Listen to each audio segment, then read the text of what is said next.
Assalamualaikum warahmatullahi wabarakatuh.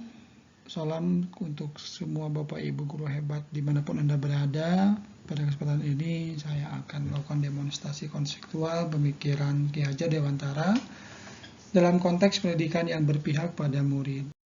Perkenalkan, saya Hujanuddin Maulana, calon guru penggerak angkatan ke-7 tahun 2022 yang saat ini bertugas sebagai guru teknik komputer dan jaringan di SMK Negeri 1 Gunung Sindur, Kabupaten Bogor, Provinsi Jawa Barat.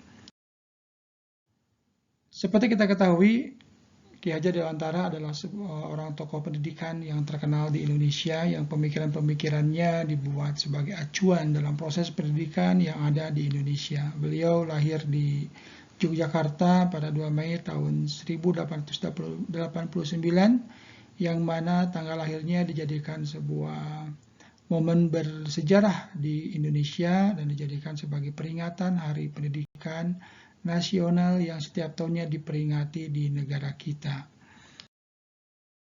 Salah satu pemikiran Ki Hajar Dewantara yang sangat terkenal yang diterapkan di seluruh pendidikan Indonesia ini adalah salah satunya yang disebut dengan trilogi pendidikan.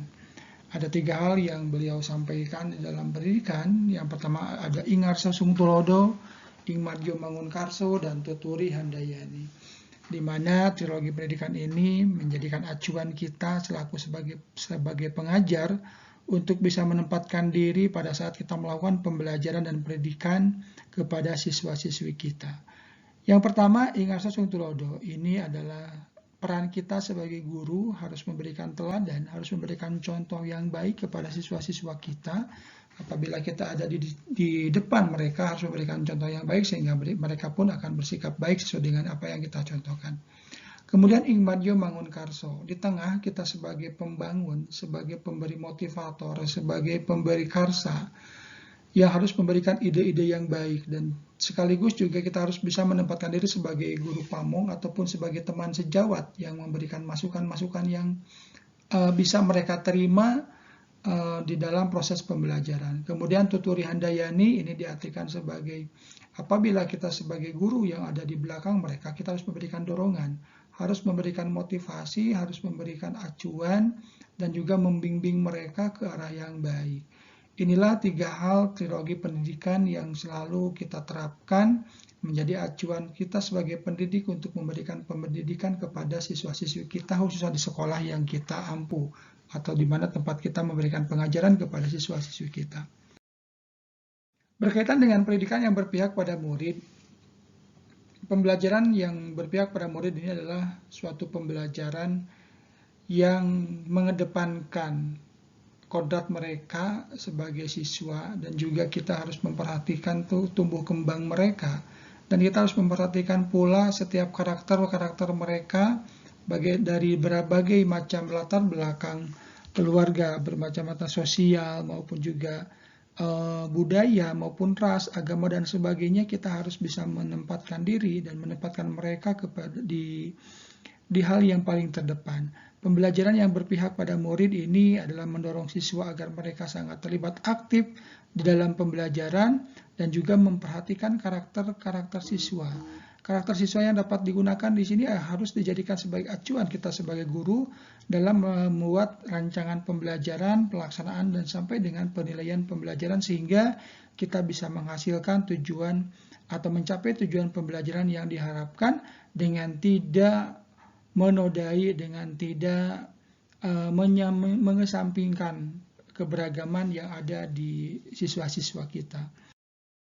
Hal-hal yang bisa dilakukan oleh guru sebagai seorang pendidik yang harus bisa menempatkan diri pada pendidikan yang berpihak pada murid, setidaknya ada 4 hal yang bisa kita lakukan. Yang pertama, guru adalah harus menjadi seorang fasilitator, di mana guru harus bisa mempersiapkan semua fasilitas pembelajaran dari mulai metode, media, sampai dengan sarana pembelajaran, dan nantinya yang akan dipergunakan siswa yang akan mereka terlibat aktif dalam mencari sumber-sumber belajar untuk memperkuat apa yang sudah kita persiapkan. Kemudian yang kedua, sebagai guru kita harus menjadi seorang mitra yang baik, di mana ini adalah sebagai among, sebagai teman yang baik yang bisa mengarahkan, menuntun mereka di dalam proses pembelajaran sehingga mereka tidak merasa takut, tidak merasa terbebani pada saat bersama kita di dalam proses pembelajaran di kelas maupun juga di luar kelas. Nah, yang ketiga, kita sebagai guru harus menjadi seorang motivator, harus memberikan dorongan-dorongan yang baik kepada siswa supaya mereka bisa berpikir kritis dan siap menjadi orang yang tumbuh sesuai kodratnya, dan juga bisa menjadi orang yang dibutuhkan di masa yang akan datang, bisa bermanfaat di masyarakat secara umum dan juga khususnya untuk dirinya pribadi. Kemudian yang keempat, guru pun juga harus memberikan suri tauladan yang baik, untuk harus memberikan contoh yang baik kepada siswa-siswanya, sehingga tidak hanya kita memberikan suatu pengajaran di ilmu pengetahuan, tetapi juga harus bisa memberikan contoh-contoh sikap yang baik untuk penumbuhan karakter mereka. Implementasi penerapan pemikiran Ki Hajar Dewantara yang dalam konteks pendidikan yang berpihak pada murid. Yang pertama, di SMK khususnya, di kami, pembelajaran di SMK itu sudah melakukan pembelajaran berbasis proyek, di mana setiap guru mempersiapkan proyek-proyek yang akan dilakukan oleh siswa-siswanya. Bahkan proyek ini tidak hanya berkaitan dengan satu mata pelajaran, tetapi juga bisa kolaborasi antar pelajaran yang menggunakan satu proyek yang nantinya bisa mencapai tujuan setiap mata pelajaran yang akan diampu. Kemudian yang kedua, penumbuhan karakter. Penumbuhan karakter yang kami tetapkan di sekolah itu adalah, salah satunya adalah gotong royong, di mana siswa diberikan arahan, diberikan kesempatan untuk bisa mereka berkolaborasi dengan teman-temannya.